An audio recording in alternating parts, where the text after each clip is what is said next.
Welcome back. If you've seen any of the videos on the channel so far, it'll be the Mark II little project. Just thought I'd do like a little rally build with a 144. Still waiting on a few parts. Yeah, I've got to trim the body up a little bit more for the steering. So it's on hold, pretty much. It's just on hold. So I'm thinking of new projects, and I found all these tyres. Like I say, since I've got two 144s, I've got two sets of those tyres. Got some alloy ones, got some of these things, but they look atrocious. So I'm thinking to myself, a 144 burnout car, why not? It should be easy. In this car, so far, it's just a little 3650 3900 kV motor. I think this is a 45 amp. I'm not too sure if it's 45 amp or 60 amp. 45 amp, so it's only a 45 amp ASC, but I think it should be possible. So let's have a go. Let's do a burnout car. Right, first off, I think I'm just going to strip everything what I've got on off, like the top deck, and I'm going to have to revert back to the original motor mount, because I used the A9591 for the 540 motor mount, just so it would be adjustable for this. So I think it's going to work better, obviously, if we use the original motor mount, because then it'll have the bearing inside there to brace it for when I chop this. The drive shaft's getting chopped, because I'm going to make a rear wheel drive 144 burnout car. So I'll get back to you once I've just took the top deck off, because we'll know how to get that off. I'll see in a minute. Didn't take long at all, really. I could have probably left yours on. I mean, how I've got my top deck set up is pretty much, there's the little cap pack that comes with it. ASC I've got mounted from the front, but I've made it so you can still get to the screw holes. So it all comes off in a oneer, and plus my receiver on the back there. So this is it. We've all got one, except I'm going to try and make this into a little burnout thing. Hopefully it can be done. I need to take this off. I'll get back to you in a second. Back again. So my motor's out. I've got the original motor mount for this car, because obviously that with the bearing in there, obviously I'd need to take the drive shaft out of the car, put the bearing back over and stuff. But for quickness sake, what I'm thinking is I'm just going to get the Dremel out. I'm just going to cut it on the car. So I'll have a little ponder to myself. I'll get back to you in about 30 seconds. Nice and rough, nice and ready, that's all I like to see. So Dremel it is. I'm just going to put the original motor mount where the bearing would go. I'm just going to cup it over,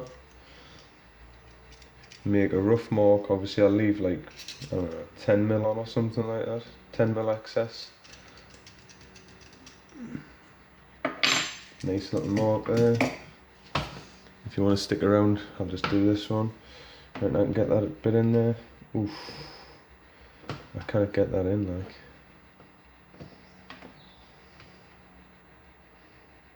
Well, we'll just cut it on now and go.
As you can see, this episode's probably not for kids. Anyways, I'm almost through this drive shaft. It's got a little bit of wobble on it. That's probably going to give out now. Yep, there we go. So that's been cut there. I'll do the rest off camera because this is pretty sketchy, and I'll get back to you soon. Well, they're crazy tough. So I've just left it on the car, cut another section out. That's the front, free from the back. I'll just go outside, give this a quick blow, and then I'll come back. Right, back again. Just remembering where I am with this, because obviously this is just an impromptu, crazy idea. So this is the original mount. As you can see, there's the section that I've cut out. I'm going to put one of the bearings back on that you would originally had in the first place. Without having to take this apart, it will fit on. I've already test fitted it off camera. So I'll just wiggle it in. That's that there. I'll just put the 2 screws in.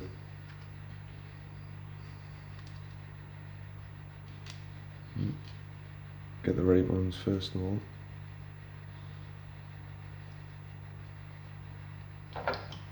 Like you'll hear, this is just proof of concept, so I'm trying to keep the video short as possible. I just want to see if I can get the back end going. They're sharpened. Them screws are absolutely sharpened. I'll go back and I'll Loctite all these in.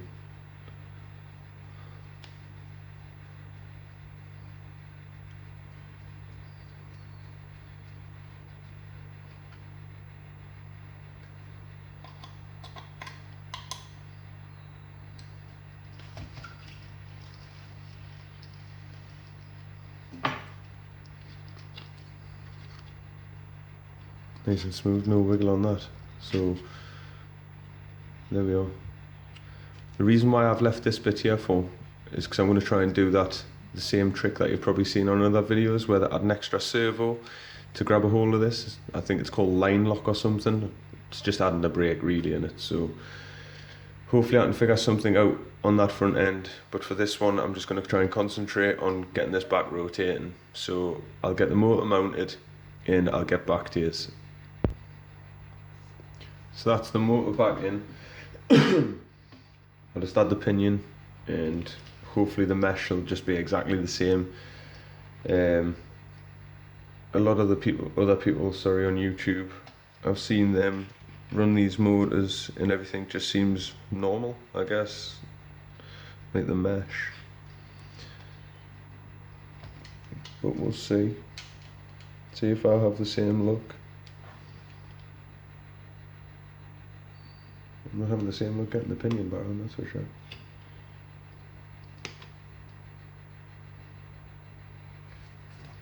I think if I would have just cleared that plastic housing.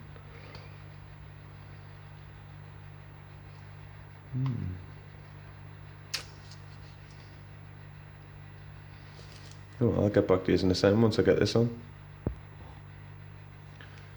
I just had to push it past this tiny little bit of plastic just on the inside. You can probably just see it, but I pushed it in and mesh is absolutely spot on. So I'll put my top tray back on. Hopefully we'll get this back end lit up.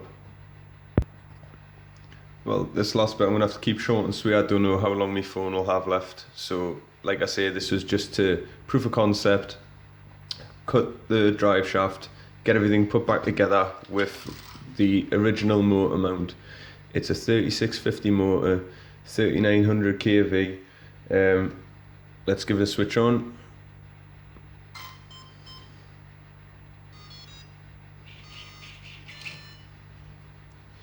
Oh, and the battery is a 2200 mAh and I think it's a 25C or a 20C discharge. So here we go.